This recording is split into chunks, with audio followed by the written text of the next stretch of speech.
Muchas gracias, Carlos, por la invitación y por adelantarte siempre en el tiempo y en el espacio, adelantarte a un proyecto de ley que esperemos se apruebe, porque ahora todo es una interrogante. Cuando hay un proyecto de ley, pues no sabemos si quedará en el cajón, si se aprobará y no se aprobará. Pero es muy acertado, Carlos, como siempre haces en Confilegal, sacar y analizar con expertos pues, qué va a ocurrir con este tema. Se han sacado aquí muchas conclusiones muy interesantes. Y sobre todo, y lo ha comentado antes Enrique López, el tema de hasta dónde, del tema de cuando a los empresarios le dices tienes que poner un programa de cumplimiento normativo, ¿y esto cuánto me va a costar? Pues la pregunta que al principio de 2010 la empresa, a mí me lo decían muchos amigos que se dedicaban a temas de compliance, es que los empresarios nos dicen ¿y esto cuánto me cuesta? Claro, porque no ha existido nunca en España esa creencia, esa consolidación mental de decir, mira, esto es como hacen los anglosajones, esto es un business benefit, esto es un beneficio del negocio. Claro, es que el sistema voluntarista anglosajón pues cuesta implantarlo en España porque el empresario, y está con muchos empresarios hablando de este tema, lo primero que dicen, ¿y esto a qué me va a costar? Y no acaban de comprender que esto no es el coste, esto es el beneficio del negocio por implantar cumplimiento normativo. Y hay un tema muy interesante. Claro, ahora tenemos un proyecto de ley en materia de sostenibilidad de las empresas que dice, bueno, pues ahora vamos a coger y vamos a mejorar los programas de cumplimiento normativo en las empresas, porque ahora con la sostenibilidad y esto, pues vamos a cambiarlos. Claro, yo me pregunto, ¿y por qué tenemos que estar siempre con esa forma de actuar, con ese modus operandi, de esperar a ver qué proyecto de ley nos va a aprobar el Parlamento para mejorar o cambiar el programa de cumplimiento normativo para ser una empresa más competitiva y mejor en la sociedad? Yo hablaba hace poco con compañeros y compañeras en cursos de formación del Consejo en materia de cumplimiento normativo, que estamos haciendo mucha formación. Y claro, yo sigo siendo partidario de cambiar el modelo que tenemos ahora mismo de numerus clausus por un numerus apertus. ¿Por qué tenemos que estar estableciendo un modelo de responsabilidad penal a determinados delitos que están en el Código Penal? Hablaba ayer con amigos, por ejemplo, en el tema del acoso escolar, de los delitos sexuales en los centros escolares, que no tienen programa de prevención, no tienen coordinador de prevención en compliance en los colegios españoles, cuando la Ley 8/2021 ha dicho en el 34 y 35 que se debe prevenir las agresiones sexuales y el acoso escolar en los colegios. Y no tienen nombrado ni el coordinador de prevención que está en el artículo 35 de la Ley 8/2021. Entonces, es que, claro, se hacen leyes, la Ley 8/2021, y no se cumplen, porque la Ley 8/2021 le da un brindis a todos los que trabajéis en compliance office, para decir, todos los centros escolares tienen que tener un compliance officer y un verificador externo también para ver si se está cumpliendo la ley dentro de cada centro escolar. Y no lo tienen. Incumplimiento de la Ley 8/2021. Entonces, claro, ¿qué verificador externo existe ahora mismo que esté comprobando si en nuestras escuelas se está cumpliendo la ley? No existe. No existe, con lo cual no se están cumpliendo la norma. Yo creo entonces que tendríamos que ir a un sistema de numerus apertus y decir, mire, si en esta empresa se ha cometido un hecho delictivo y no hay programa de cumplimiento normativo que prevenga este tema, hay responsabilidad penal. Hay responsabilidad penal. Incluso volviendo al modelo que ya se puso en el proyecto de ley, cuando se dijo la inexistencia del programa de cumplimiento normativo derivará de responsabilidad penal. Yo sé que este es un tema muy controvertido, pero es un tema que a lo mejor nos hubiera posicionado ahora en otro escenario en donde todas las empresas tendrían programa de cumplimiento normativo. Y además, sin numerus clausus, sino numerus apertus, habría un mayor conocimiento de la necesidad de que en una empresa mejoremos la prevención. Y eso no hay cultura todavía. Por eso te felicito, Carlos, de que hagamos esto. Lo que pasa es que, claro, ahora decimos, como hay este proyecto de ley, vamos a mejorar el programa de cumplimiento en la empresa respecto a estas cuestiones.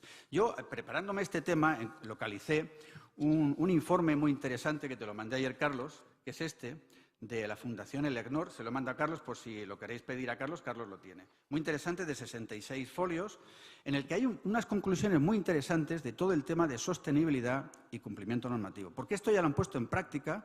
En Sudamérica ya han elegido 3 países que han sido, este es si lo ponéis esto en Google, es práctica y políticas de compliance y sostenibilidad en América Latina. Y es un ejemplo que ha salido, lo han hecho un estudio en Brasil, en Chile y en México. Y han sacado unas conclusiones muy interesantes que en estos 20 minutos que me dio Carlos quería poner encima, y otras Sobre todo de términos, porque a mí, antes hablaba Enrique López de los conceptos, ¿te gustan los conceptos? Evidentemente, es que es la base de todo. Pero claro, hay a veces expresiones gráficas que nos hacen pensar en si esto lo estamos haciendo en la empresa o no. En primer lugar, en este informe se dice claramente algunas cuestiones relevantes. Y dicen, cumplimiento normativo y sostenibilidad no solo afecta a las empresas, sino a la sociedad. Es decir, antes se hablaba, ¿esto es environment solo? ¿Esto es medio ambiente? No. Esto es un tema de proyección de la empresa en la sociedad. Es un tema social, es decir, afecta a todo. Sostenibilidad afecta a todo. En cómo se proyecta la empresa en la sociedad. Y sobre todo, cómo los ciudadanos perciben a tu empresa. Por eso, fijaos, y ya lo adelanto, hay un concepto, el punto 8, que introduce en este informe que a mí me gusta mucho, y es la credibilidad de la persona jurídica. La credibilidad de la persona jurídica. En el informe se dice, aquellas pequeñas y medianas empresas que han puesto en marcha programas de prevención y cumplimiento normativo y han puesto en valor la sostenibilidad de la empresa, no solamente en materia medioambiental, en environment, sino en proyección social de mi empresa hacia el exterior, en cómo los demás me van a ver, conlleva un concepto que en América Latina lo han denominado la credibilidad de la persona jurídica con un mayor valor puesto en sostenibilidad, no solamente en materia de environment, sino en materia de proyección social de mi empresa hacia la sociedad. Cómo los demás van a confiar más en mi empresa si yo pongo en la misma todo lo que suponga una mejora en prevención, sobre todo en compliance, unos buenos compliance officers, unos buenos verificadores externos y eso transmita confianza a mis clientes, a los proveedores, a los stakeholders. Es decir, eso da mucho más valor a la empresa. Por eso otro factor importante es el de la mejora en la confianza en la empresa si tengo un mayor valor en sostenibilidad, como aquí se recoge.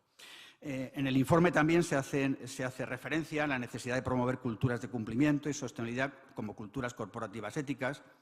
Sobre todo se pone en valor una cuestión que lo tenemos en Valencia, que es una expresión de una empresa muy conocida valenciana, es la cultura del esfuerzo en la empresa. La cultura del esfuerzo en mejorar sostenibilidad en empresas y reforzar cumplimiento normativo también. Además, ellos han puesto en marcha para hacer este control en este informe, que os recomiendo su lectura, que es muy interesante, y hacen referencia a que tienen un organismo regulador que vigila y fiscaliza la aplicación de la sostenibilidad en todas las pequeñas y medianas empresas y, evidentemente, las grandes que las tienen todas. Pero lo fiscaliza. Hay un control externo, con verificador externo en organismo regulador que lo controla. ¿Qué pasa? Las empresas en Brasil, en Chile y México que han sido inspeccionadas en este informe sabían, bueno, primero tenían asumido claramente que lo tienen que hacer. Y por eso tienen buenos compliance officers formados, tienen verificadores externos que les fiscalizan ad extra, no solamente un control ad intra, sino también ad extra, y saben perfectamente que eso mejora la confianza de su sociedad en la proyección social que tiene esta empresa. Claro, los resultados han sido magníficos. ¿Por qué? Porque tienen asumido claramente lo que tienen que hacer en sostenibilidad, porque eso beneficia la proyección social, en este caso, de la empresa. Y sobre todo porque ellos decían cuando les interrogaban en las encuestas, es que si yo tengo mejora en mi programa de cumplimiento normativo, tengo un buen compliance officer, tengo un buen verificador externo, que no quiere decir que tengas un auditor que audite correctamente tu empresa, tengas que prescindir del verificador. Es que han puesto los dos, el auditor y el verificador externo, para mejorar los resultados de la inspección que tenga en este caso en la propia sociedad. Y dicen, yo es que me he dado cuenta que si yo mejoro esto en mi empresa, lo que hago es atraer más financiación internacional. Y hay gente que va a invertir en mi negocio. Y en Brasil, Chile y México se han dado cuenta que todo esto bien hecho lo que hace es mejorar la financiación, aporta valor económico, inversores, credibilidad y confianza en este caso en la empresa. Y luego han introducido un concepto que a mí me ha gustado mucho, Carlos, y es el concepto de seguridad psicológica. A mí un tema muy interesante, lo veo muy interesante porque, fijaos, y es verdad, esto sabemos lo que es, pero nunca le hemos puesto nombre. Y fijaos lo que es. Dice, en las investigaciones que se han hecho en las empresas que lo tenían, se refiere a aquellos grupos donde se acepta la disensión. Y dice, es decir, en los que resulta aceptable exponer un empleado o directivo ante su superior o los colegas, lo estás haciendo mal. Bueno, esto yo no voy a hablar de política, pero esto en política o en cualquier escenario administrativo dice, a ver si tienes valor para decirle al jefe lo mal que lo está haciendo. Porque a veces vemos que nadie tiene valor y qué bien lo estás haciendo, qué bueno eres, qué guapo, qué alto y eres el mejor. Y lo está haciendo de desastre. Al final, ¿qué pasa? Que no mejoras. Y al contrario, es que empeoras, porque no tienes a ningún asesor tuyo en tu grupo de trabajo que tenga el valor suficiente para decirle lo malo que eres. Lo malo que eres y lo mal que lo estás haciendo. Es que esto es verdad. Claro, entonces, el concepto de seguridad psicológica en la empresa América Latina, me encantó, porque es verdad. En las organizaciones tienes que tener gente que te diga que eres malo y que lo estás haciendo mal y que tienes que mejorar en este tema. Y si eso existiera, otro gallo nos cantaría, en todo, en todo. Y es un concepto que a mí me ha gustado y me ha llamado, en este caso, la atención. Y luego hay otro concepto, que no está en el informe, pero lo he incorporado, y es el concepto de la indefensión aprendida en la empresa. A mí me ha gustado, esto lo saqué de un estudio que hizo Martin Seligman, y se refiere, es muy interesante a nivel de empresa, el concepto de la indefensión aprendida, que se puede aplicar en todo. Pero en la empresa se refiere a empresas que se dan cuenta que están mal, que no avanzan, que no saben encontrar el TIC para buscar la solución al problema y al final adquieren una indefensión aprendida es lo mismo en el tema de la violencia de género, de la resiliencia, de que yo no sé salir de aquí, que me encuentro encerrado, como el síndrome de Estocolmo, y eso a veces ocurre en la empresa, que no saben buscar la fórmula de salir a flote, de encontrar a alguien que te ayude a resolver el problema, de que vas a pique y no te atreves a salir porque no lo puedes hacer. Claro, esto se dice, es trasladable a la empresa si quienes trabajan para ella no están respondiendo bien, es decir, la no valentía de introducir cambios en la sociedad mercantil en la que estás trabajando para buscar gente más competente que te ayude a salir del escenario en que estás haciendo. Es decir, si tienes directivos que no funcionan, si tienes empleados que no funcionan, a veces el jefe dice, no, vamos a dejarlo porque lleva 20 años. ¿Cómo lo vamos a echar ahora? Oye, es que tienes que tener indefensión, al final tienes indefensión aprendida, no haces cambios en la empresa. Y la empresa deja de ser sostenible porque no eres capaz de quitarte gente que has tenido toda la vida y poner a otros que sean mejores. Entonces, claro, los cambios en la sociedad, como en todos los escenarios, en la administración y en la empresa, hace falta prescindir de esa indefensión aprendida y protegerte en tu escenario para ser capaz, en este caso, de hacer estos cambios. Luego también pues, hacer referencia, para ir terminando, pues, a todo lo que se refiere al tema de la responsabilidad civil y penal de todos los que van a trabajar en este proyecto en materia de sostenibilidad en la empresa. Claro, aquí se introducen responsabilidades nuevas, civiles y penales. Yo sé que el tema de la responsabilidad penal, de la que se ha hablado, a lo mejor del compliance officer, del verificador externo, pues claro que la pueden tener, pero como todos la podemos tener. Todos somos posibles responsables penales y civiles en la actuación profesional. Cualquier persona cuyo cargo sea gratuito o no, porque no depende de la gratuidad del ejercicio del cargo, puede incurrir en responsabilidad penal y civil. Pero claro, nosotros en la sentencia del caso Pescanova, que se comentó ya en el último foro, en la 89-2023, se dejó claro el escenario de que tampoco hay que ser tan temeroso con el tema de la responsabilidad penal del auditor, porque tiene que ser una actuación claramente fraudulenta, claramente en connivencia con los que están dentro de la sociedad mercantil, contribuyendo a falsedades, contribuyendo a las estafas, y en consecuencia es un mirar hacia otro lado que coadyuva en la forma en que se está cometiendo, en este caso, el hecho delictivo. Otra cosa puede ser, como se puede desprender de la regulación que está en el proyecto de ley, es la posible responsabilidad civil del auditor o del verificador externo. Pero como todo, evidentemente, quien incumple normas de auditoría como consecuencia de su impericia o desidia profesional, pues evidentemente deberá responder por los daños y perjuicios causados, tanto el compliance officer como el auditor, en este caso, o como el verificador, en este caso externo. Pero la responsabilidad penal es algo más grave, es algo que se comete con dolo y, evidentemente, por ejemplo, en el artículo 290 del Código Penal, en cuanto al falsamiento de las cuentas por parte de administradores de derecho y de hecho, pues lógicamente, si el informe de auditoría es concausal con el daño y perjuicio producido en la falsedad del administrador de hecho y de derecho, pues efectivamente habrá una responsabilidad penal, pero hemos dicho siempre y cuando aporte una contribución relevante para la causación del resultado. Es decir, que se introducen elementos objetivos claros para que se derive responsabilidad penal tanto para el compliance officer como para el auditor como para el verificador externo. Para ir terminando, bueno, pues en materia de sostenibilidad, los auditores externos deben identificar los riesgos de la empresa en no disponer de ese programa, en este caso de sostenibilidad.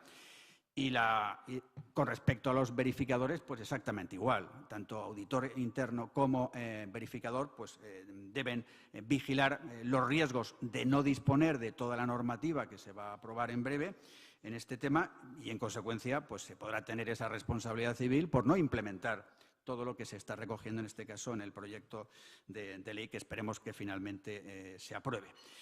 Para terminar con los 20 minutos, Carlos, pues simplemente hace referencia a que yo recomiendo la lectura de este informe. Es un informe muy bueno. Es decir, ya se ha hecho en América Latina, ya lo han implementado, tienen programas de sostenibilidad y han sacado conclusiones muy interesantes. Yo me remito a estas 3 conclusiones de credibilidad de la persona jurídica. Si la empresa invierte en sostenibilidad, va a ser más creíble, va a haber más confianza en el exterior, va a mejorar la financiación, tus clientes, proveedores, stakeholders van a confiar más en ti y una empresa que transmita confianza va a tener más relaciones con la administración pública, va a tener mejor reputación, va a evitarse los riesgos del daño reputacional y, evidentemente, va a tener mejores resultados económicos. Porque al final, cuando hablas con los empresarios, ellos, al principio, y han pasado ya 14 años desde la reforma del 2010, solamente pensaban en resultados económicos. Todo esto lo veían un cuento chino, es verdad. Es decir, y cuando hablabas al principio con los empresarios decían, bueno, si lo que quiero es ganar dinero vendiendo mi producto, ¿todo esto qué es? Y al final les tienes que convencer que sostenibilidad mejora en la proyección social tuya de la empresa hacia el exterior. Al final eso te desemboca en unos mejores resultados económicos. Lo que pasa es que los empresarios, hasta que les hemos empezado a meter todo lo del compliance y el cumplimiento normativo, eran cortoplacistas. Cortoplacistas porque nada más que veían la forma de mejorar su negocio en ventas. Comprar barato, producir y ganar dinero. Y, sin embargo, hay que transmitir el mensaje a los empresarios que hay que tener el mensaje del largo o medio plazo. Que al final van a ganar más dinero porque van a quitarse el riesgo del daño reputacional y van a tener una mejor confianza, en este caso, en la sociedad. Yo creo que este proyecto de ley es bueno, va a crear muchísimos más puestos de trabajo, va a exigir a las empresas también que mejoren sus controles internos. Recordar nuestra sentencia 316-365-2018, de la que fui ponente, compliance ad intra, compliance ad extra. Hasta ese momento pensábamos nada más en responsabilidad penal de persona jurídica, diciendo, no, yo voy a poner el programa de cumplimiento normativo pensando en evitarme la responsabilidad penal. Pero claro, esto era, y lo dijimos en la sentencia, un compliance ad extra. Y dijimos, ¿por qué no las empresas hacen también el compliance ad intra para evitarte la apropiación indebida, la falsedad y la administración desleal? Todos los informes que se han hecho económicos en control de fraude han visto que el mayor fraude que hay es el interno, 60 y tantos % de fraude interno. Con lo cual, si me enfocábamos el compliance solo a ver que no tuviéramos responsabilidad penal de persona jurídica, estábamos haciendo un enfoque de cumplimiento normativo parcial, parcheado, solamente para evitar la responsabilidad penal. Y no nos dábamos cuenta que no es solamente el compliance ad extra, sino ad intra. Sobre todo por una cuestión. Fijaos, nos están alegando constantemente los procedimientos penales, lo saben mis compañeros de la Audiencia Nacional que están aquí también, el tema del defecto de autoprotección de la empresa. En delitos de estafa nos están diciendo en los recursos, oiga, es que claro, yo he cometido el delito de estafa porque me lo han facilitado. Es que es alucinante, porque me lo han facilitado. Como no tenían programa de cumplimiento normativo, pues yo he podido estafar, porque me han facilitado la estafa. Oiga, es que esto no quiere decir que la estafa sea burda. Están diciendo, como la empresa no tenía programa de cumplimiento normativo, yo he podido estafar. Es que a veces me dan ganas de decir, ¿me lo está diciendo en serio el motivo? O sea, ¿es en verdad este motivo un motivo de recurso de casación? El déficit de autoprotección. Yo lo digo a veces en artículos de conferencia y lo estamos rechazando, evidentemente, porque la empresa evidentemente ha fallado, pero no por no tener cumplimiento normativo.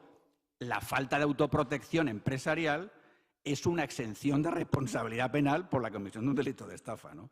Ahora, que yo lo he dicho en varias sentencias en las que he sido ponente, digo, pero cuidado, porque efectivamente el déficit de autoprotección ha facilitado la comisión del hecho delictivo, que no conlleva responsabilidad, la exención de responsabilidad penal, pero te abre los ojos a ti y a muchas empresas que no tienen programa de cumplimiento normativo y a los que les va a pasar lo mismo. Y yo lo he dicho en algunos casos en los que el perjuicio ha sido de 1 millón de euros, de 2 millones, de 3 millones, de 500.000. Estoy hablando de cifras que se han sido defraudadas empresas en España. Y decimos, claro, ¿qué pasa? Que como no tenías programa de cumplimiento normativo, la tardanza en detectar con una auditoría interna o porque no tenías compliance officer ha provocado que el fraude interno se te haya prolongado en 5, en 6 y en 7 años. Al final, el quantum de perjuicio económico es tan brutal que no te lo van a devolver, porque no tienen solvencia los defraudadores para devolverte este dinero.